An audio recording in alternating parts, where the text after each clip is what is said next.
I thank the chairman and welcome Ambassador. Prior to the attacks in Benghazi and the killing of our ambassador, there were many warning signs and many cries for help. April 6, 2012, a crude IED was thrown over the wall of the U.S. facility in Benghazi. On May 22nd, Red Cross building attacked by the Brigades of the Blind Sheikh, the 93 World Trade Center mastermind. June 6, the consulate was targeted by an IED attack that blew a hole in the perimeter. Credit, again, by the Brigades of the Blind Sheikh. And June 11th, the British ambassador escapes a narrow death. March 28th, then Ambassador Kretz sends a cable to Secretary Clinton requesting additional assets. That cable request is denied, and a plan to scale back security is made. Ambassador Stevens responds with a cable to Secretary Clinton requesting additional security resources. And you, sir, on May the 3rd, terminated effective immediately the U.S. mission to Libya use of a DC-3 to provide logistical support to Special Forces units assigned in Benghazi. We don't know what could have been done with that on that fateful day. Ambassador Stevens responds saying, please don't scale these assets back. And he says again in July, the overall security conditions continue to be unpredictable, with large numbers of armed groups and individuals not under the control of the central government. You, sir, formally denied that request. Finally, August 16th, a classified cable, after an emergency meeting with the ambassador, an extraordinary, not ordinary event, another request for additional security, saying the embassy could not withstand a coordinated attack. This final cry was not answered. Did you receive that cable, the August 16th cable, sir? Yes, sir, I did. And if I might call this, I have limited time. Did you respond in the affirmative, or did you decline that request? This cable, I did not. We did not decline the request.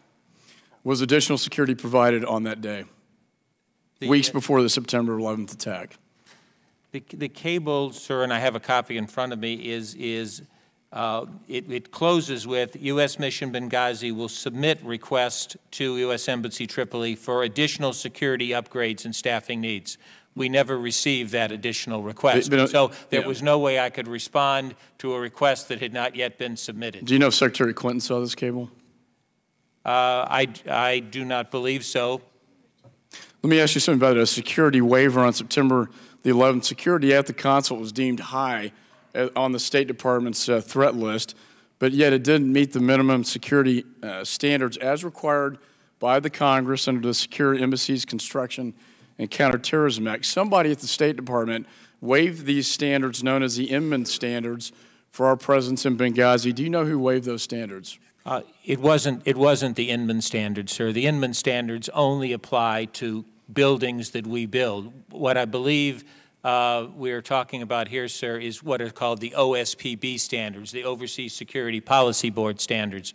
These are the standards that we were using in Benghazi. But since we had to move in Benghazi and we did not have time either to build a new building or to take the months that it takes to retrofit, we took the Overseas Security Board standards as our goal.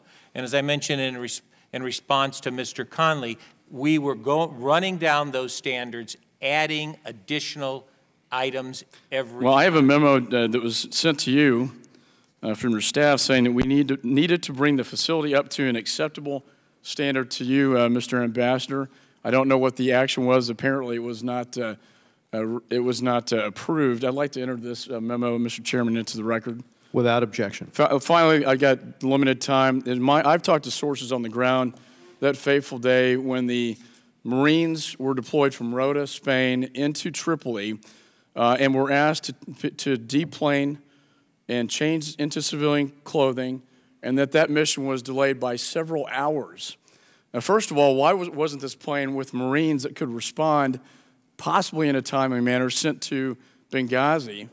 Why wasn't that done? And then secondly, since it was sent to Tripoli, why was it delayed by hours so that they could deplane and change into civilian clothing? First of all, by the time the Marines were mustered and that plane was en route, we had already evacuated our personnel and we had closed our facility in Benghazi. So there was no purpose of them going to Benghazi because there were no Americans left there. So if the plane had gone straight from Rota to Benghazi in the 8-hour span of the attack, you're saying to me that they could not have responded in a timely manner? Because the plane, sir, was moving to Benghazi, moving to Tripoli on the 12th, not on the night of the 11th. Let me conclude that I think some more people higher up should be held accountable for what happened that day. We're going to